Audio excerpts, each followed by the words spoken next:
ఎక్కడికి వెళ్తున్నారా? ఇంకేం సాగునట్లు తినేసుండా ఇంటికి పోతున్నాం. మరి ఇంత చూపు నన్ను ఎందుకు గౌరవించినారా? స్వాతంత్ర దినోత్సవం ఈ రోజు నేను గౌరవించాలి. రేపటి నుంచి మడిచి మూలనేసేయాలి. హరిగంతరంగా అని చెప్పి ఇంటి మీద జెండాలు ఎగరేస్తున్నారు, బాగానే ఉండదు.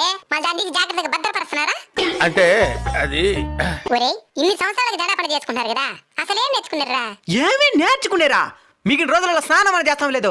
జెండా పండుగ రోజు మాత్రం నీట్గా తలస్నానం చేసుకుని కొత్త బట్టలు వేసుకుని గుండెలపైన జెండా గుట్టుకొని జాతీయ జెండా ఎగరేసి జై హింద్ అంటాం.